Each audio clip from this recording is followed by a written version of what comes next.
आज ही डाउनलोड करें Skymet mobile app, पूछे मौसम का हाल अपनी पसंदीदा भाषा में और रहे बाकियों से एक कदम आगे। नमस्ते दोस्तों, स्काईमेट वेदर में आप सभी का बहुत बहुत स्वागत है। मेरा नाम महेश पलावत है। अब हम देखेंगे कि अगले 3 दिनों तक पूरे देश में किस तरह का मौसम रहेगा। उसके 1-2 दिन आगे की बात कर लेंगे क्योंकि स्नोफॉल होने वाला है, बारिश कई राज्यों में होने वाली है, उस पर भी डिस्कस कर लेंगे। पहले वेदर सिस्टम देखते हैं। तो वेस्टर्न डिस्टर्बेंस आप देखिए अफगानिस्तान के आसपास है और जो 7 दिसंबर की रात के आसपास आप कह सकते हो कि पहाड़ों पर, पश्चिमी हिमालय क्षेत्रों पर पहुंचेगा। और एक एंटी साइक्लोन बन गया है जो छत्तीसगढ़ के आसपास है, तो इसीलिए यहाँ पर मौसम थोड़ा शुष्क है। एक साइक्लोनिक सर्कुलेशन है जो असम के ऊपर है, और जो लो प्रेशर एरिया था, जो आपने देखा था कि साइक्लोन बना था, फिर डिप्रेशन, डिप्रेशन, फिर वेल मार्क लो, फिर लो बन करके अब वो लो प्रेशर एरिया तो समाप्त हो गया है, लेकिन साइक्लोनिक सर्कुलेशन अभी भी बना हुआ है अरब सागर के ऊपर। तो एक साइक्लोनिक सर्कुलेशन है जो अंडमान से काफी नीचे है, वो इसमें दिखाई नहीं दे रहा, उसका कोई इम्पैक्ट पड़ने वाला नहीं है अभी फिलहाल। तो ये जो सारे वेदर सिस्टम है, इससे पहले आपको मालूम था कि ये लो प्रेशर एरिया था, इसकी जगह पर ये साइक्लोनिक सर्कुलेशन बन गया है। तो अब क्या होगा कि ये आगे का है, मतलब ये मैं 9-10 तारीख के आसपास का बनाया कि अभी जो वेदर सिस्टम मैंने दिखाए थे आपको, ये है यानी वेस्टर्न डिस्टर्बेंस जब यहाँ पर पहुंच जाएगा तो इंड्यूस साइक्लोनिक सर्कुलेशन इधर आ जाएगा। वो कैसे आएगा, ये देखिए वेस्टर्न डिस्टर्बेंस आया, इंड्यूस साइक्लोनिक सर्कुलेशन यहाँ पर आ गया, एक ट्रफ है जो बिहार तक आएगी और यहाँ से लेकर के एक ये तेलंगाना होते हुए महाराष्ट्र तक ट्रफ आएगी। एक साइक्लोनिक सर्कुलेशन यहाँ बन जाएगा ये श्रीलंका के पास, और एक साइक्लोनिक सर्कुलेशन ये रहेगा। तो इन सब के मिले जुले प्रभाव से 9-10 तारीख को कई इलाकों में बारिश होगी, जिसके बारे में हम आगे बात करेंगे। तो अभी पिछले 24 घंटों की अगर हम बात करें तो बारिश की गतिविधियां काफी कम हुई हैं, लेकिन फिर भी आप देखिए नासिक में अच्छी बारिश हो गई है, महाराष्ट्र में, और उसी तरह से कुछ इलाकों में यानी तेलंगाना में हल्की बारिश हुई है, और ये आप देखिए साउथ आंध्र प्रदेश में काफी अच्छी बारिश हुई है, तमिलनाडु में है, केरल में, इन सारे इलाकों में बारिश की गतिविधियां देखने को मिली है। सिक्किम में गंगटोक में बहुत हल्की बारिश की गतिविधियां दिखाई दी है। और अगर देखें तो मिनिमम टेम्परेचर जो डबल डिजिट में थे, जैसे मैंने आपको कल दिखाए थे, तो अब वो सिंगल डिजिट में आ गए, क्योंकि उत्तर पश्चिमी दिशा से लगातार हवाएं चल रही है, तेज हवाएं चल रही है, जिससे पॉल्यूशन भी कम हो गया है। और आप देखेंगे, देखिए ये माइनस में है ऊपर काजीगुंड वगैरह, बनिहाल वगैरह जो ऊपर का इलाका है पहाड़ों का, लेकिन आप देखिए ये जो है आप पंजाब में 8 डिग्री 9 डिग्री के आसपास आ गए, उसी हरियाणा में 6 से 9 डिग्री के बीच में एकदम टेम्परेचर यानी कि इन इलाकों माफ कीजिएगा, दिल्ली का पॉल्यूशन कम तो हो गया लेकिन खांसी अभी गई नहीं है। तो इस तरह का यहाँ पर ये टेम्परेचर गिरा है, और वहां पर ये जो पश्चिमी राजस्थान में जो 16 डिग्री था वो 12 से 14 डिग्री आ गया है। तो कुल मिलाकर के हम देख सकते हैं कि सभी जगह पर तापमान गिरे हैं। और अब क्या होगा कि ये अगले 1-2 दिनों के दौरान और थोड़ा बहुत ड्रॉप होगा, और जो सिग्निफिकेंट ड्रॉप होगा यानी 5 डिग्री से नीचे जो टेम्परेचर आ जाएंगे उत्तर भारत में, वो आएंगे आपके 10 तारीख के बाद से। क्योंकि जब ये जो जैसे मैंने बताया कि वेस्टर्न डिस्टर्बेंस यहाँ पहुंचेगा, इंडो साइक्लोनिक सर्कुलेशन बनेगा, और ये पूरे इलाके में बारिश होगी, जो सर्दियों की पहली बारिश होगी, अच्छा स्नोफॉल हो चुका होगा, वहां से जब उत्तरी हवाएं आएंगी तो ये तापमान को गिराएगी। तो आगे देखते हैं हम। तो अभी जो सैटेलाइट पिक्चर है, जो साइक्लोनिक सर्कुलेशन और उसका ये असर यहाँ पर दिखाई दे रहा है, यहाँ पर भी थोड़ा सा एक ट्रफ बनी हुई, तो उसका हैदराबाद के नीचे और आंध्र प्रदेश में आपको दिखाई दे रहे होंगे बादल, और यहाँ पर भी ये बंगाल की खाड़ी में बादल दिखाई दे रहे हैं। अभी वेस्टर्न डिस्टर्बेंस पीछे है।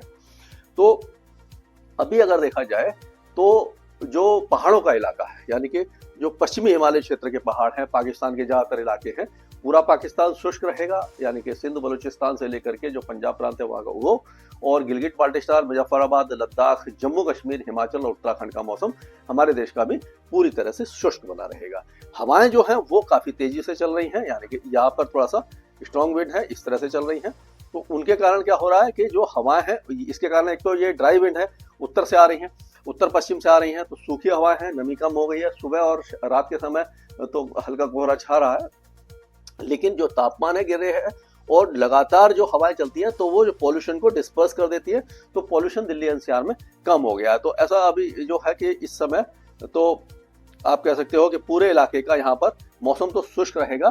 पंजाब, हरियाणा और उत्तर प्रदेश के साथ साथ राजस्थान और मध्य प्रदेश और गुजरात, इन सारे इलाकों के और महाराष्ट्र तक तापमान थोड़े से गिरेगी। लेकिन अभी यहाँ पर जो है हवाएं, यानी महाराष्ट्र के जो दक्षिणी इलाकों में और दक्षिण भारत में पूर्वी दिशा से हवाएं चल रही हैं, तो उसके कारण क्या होगा कि यहाँ पर ज्यादा टेम्परेचर गिरेंगे नहीं। तो आप कह सकते हो कि पंजाब, हरियाणा, दिल्ली और उत्तर प्रदेश, ये सारे इलाके सूखे रहेंगे, कोई भी मौसमी गतिविधि यहाँ पर दिखाई नहीं देने वाली है। और बिहार, झारखंड, पश्चिम बंगाल और उड़ीसा के भी ज्यादातर इलाके सूखे रहेंगे। लेकिन दक्षिणी उड़ीसा में जो मलकानगिरी, कोरापुट, यहाँ पर बहुत हल्की बूंदाबांदी या बारिश की गतिविधियां हो सकती हैं, क्योंकि जो हवाएं हैं वो पूर्वी हवाएं यहाँ से आ रही हैं, तो थोड़ा सा मॉइस्चर इस इलाके में है। तो आप कह सकते हो कि इन सारे इलाकों में थोड़े थोड़े टेम्परेचर गिरेंगे, सर्दी थोड़ी सी बढ़ जाएगी, लेकिन जो कड़ाके की सर्दी है वो 10 तारीख के बाद से ही आएगी। और पूर्वोत्तर राज्यों में असम और अरुणाचल प्रदेश में बहुत हल्की बारिश होगी, बाकी इलाके लगभग सूखे रहेंगे। सिक्किम वगैरह में भी छुटपुट बौछारें पड़ सकती हैं। ये हवाएं जो है यहाँ पर जो है अभी भी थोड़ा सा अंदरूनी आ रही हैं, तो इधर से जो आ रही है, जो यानी कि उत्तर पश्चिमी दिशा से आ रही है, गुजरात वगैरह में भी टेम्परेचर गिरेंगे, राजस्थान में भी गिरेंगे और सर्दी थोड़ी सी बढ़ेगी, लेकिन दिन में तेज धूप अभी भी यहाँ पर बनी रहेगी। दिन अभी भी यहाँ पर गर्म रहेगा, और लेकिन बहुत ज्यादा गर्मी नहीं रहेगी, थोड़ा सुहावना मौसम रहेगा। उसी तरह मध्य प्रदेश और छत्तीसगढ़ में भी चांसेस दिखाई नहीं दे रहे, लेकिन दक्षिणी छत्तीसगढ़ में बस्तर और जगदलपुर वगैरह में, दांतेवाड़ा वगैरह में हल्की बौछारें पड़ सकती हैं। अब अगर हम विदर्भ की बात करें तो विदर्भ के दक्षिणी इलाकों में बारिश हो सकती है, संभाजी नगर में बारिश हो सकती है, उसी तरह हिंगोली, लातूर, जलना और ये पुणे के दक्षिणी इलाकों के साथ साथ आपका सांगली, सतारा, कोल्हापुर, सिंधुदुर्ग, रत्नागिरी, इस इलाके में हल्की बौछारें और 1-2 मॉडरेट स्पेल्स हो सकते हैं। मुंबई वगैरह और उसके आसपास के इलाके सूखे ही रहने वाले हैं। तेलंगाना में भी हल्की बौछारें रहेंगी, बहुत हल्की रहेगी, मतलब कहीं कहीं पर बारिश रहेगी। कोस्टल आंध्र प्रदेश, रायलसीमा, ये सारे इलाके लाइट टू मॉडरेट रेन देखेंगे। लेकिन जो कोस्टल कर्नाटका है और जो अंदरूनी कर्नाटक है, यहाँ पर थोड़ी सी तेज बारिश होगी। केरल में और तमिलनाडु में भी हल्की बारिश ही आपको दिखाई देने वाली है।